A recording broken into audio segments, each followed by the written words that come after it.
కేరళలో మలప్పురం ఇక్కడ కలెక్టర్. ఆమె మేకప్ వేసుకోదు. ఎందుకు వేసుకోదు తెలుసా? దాని వెనుక స్టోరీ వింటే కన్నీళ్లాగవు. అదేంటి అలా? ఎందుకు అనుకుంటున్నారా? ఆ స్టోరీ ఇప్పుడు తెలుసుకుందాం.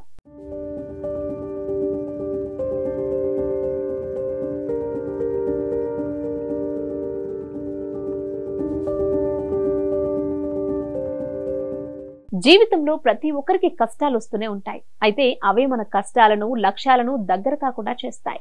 కొంతమంది మాత్రం చిన్నతనం నుంచే ఎన్ని కఠినమైన పరిస్థితులు ఎదురైనా ఎదుర్కొని ఉన్నత స్థాయిలకు చేరుతారు. అలాంటి వారిలో ఒకరే జార్ఖండ్ కు చెందిన సోయా మొయిరాని. అయితే ఆమె ఒకరోజు స్కూల్లో జరిగిన ఓ కార్యక్రమానికి గెస్ట్ గా వెళ్లడంతో అక్కడ ఓ విద్యార్థి, మేడం మీరెందుకు మేకప్ వేసుకోరు అని అడగగా, ఇది చాలా ఇబ్బందికరమైన ప్రశ్నే అంటూ, ఇది తెలుసుకోవాలంటే మీరు నా జీవిత కథ ముందు తెలుసుకోవాలి అని కలెక్టర్ రాణి అన్నారు.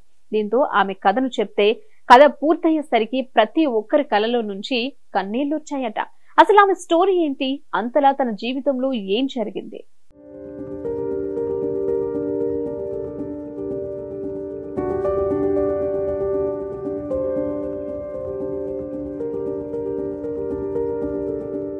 కలెక్టర్ మాటల్లో, నేను ఓ గిరిజన ప్రాంతంలో పుట్టాను. మా నాన్న అమ్మతో పాటు నాకిద్దరు అన్నలు, ఒక చెల్లెలు ఉన్నారు. వర్షం పడితే కారుతున్న చిన్న గుడిసెలో మేము నివసించేవాళ్ళం. వేరే ఉద్యోగం దొరక్కపోవడంతో నా తల్లిదండ్రులు తక్కువ జీతానికి గనుల్లో పనిచేసేవారు. ఈ పని చాలా దారుణంగా ఉంటుంది.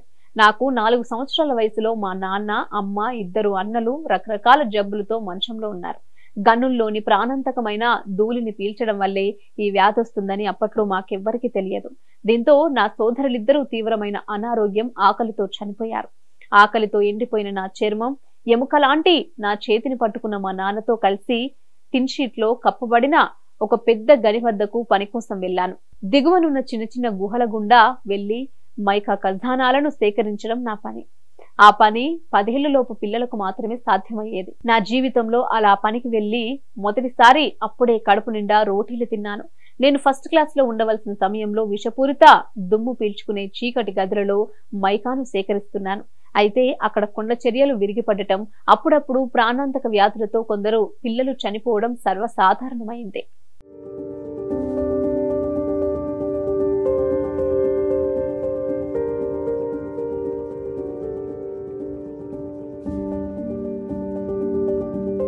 కానీ ఓ రోజు విధి మరో రూపంలో మమ్మల్ని వెంటాడటం ప్రారంభించింది. విపరీతమైన జ్వరంతో పనికి వెళ్ళినప్పుడు అకస్మాత్తుగా వర్షం కురుస్తుంది. గని బేస్ లో ఉన్న కార్మికులపై గని కూలిపోవడంతో వందలాది మంది చనిపోయారు. వారిలో నాన్న, అమ్మ, చెల్లి ఉన్నారు. చివరికి ప్రభుత్వ అనాథాశ్రమానికి వచ్చాను. అక్కడే నేను చదువుకొని ఇప్పుడు కలెక్టర్ గా మీ ముందున్నాను. నేను మేకప్ వాడకపోవడానికి కారణం ఏంటని అనుకుంటున్నారా? ఆ రోజుల్లో చీకటి పాకుతూ సేకరించిన మైకా మొత్తం మేకప్ ఉత్పత్తుల కోసం వినియోగిస్తున్నారని నేను చదువుకునే సమయంలోనే తెలుసుకున్నాను.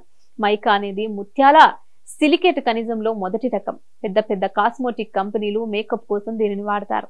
20,000 మంది చిన్నపిల్లలు తమ ప్రాణాలను పణంగా పెట్టి వెలికి తీసిన మైకా మీ చర్మాన్ని ప్రకాశవంతంగా చేస్తోంది.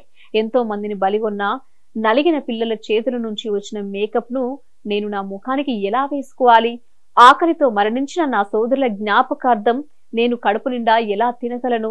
ఉన్నన్ని రోజులు చిరిగిన బట్టలతో గడిపిన మా అమ్మను స్మరిస్తూ నేను ఖరీదైన పట్టు వస్త్రాలు ఎలా ధరించగలను అని కలెక్టర్ వెళ్లిపోతుంటే ప్రేక్షకులంతా తెలియకుండానే లేచి నిలబడ్డారు. అందుకే ఈ స్టోరీ అందరినీ కన్నీరు పెట్టిస్తోంది. హిట్ టీవీ యాప్ ని డౌన్లోడ్ చేసుకోండి. ఇందులో short news, live news, entertainment movies అన్ని అవైలబుల్ గా ఉన్నాయి. Please download Hit TV app. Hit TV app. Hit TV app ని ఫ్రీగా డౌన్లోడ్ చేసుకోండి.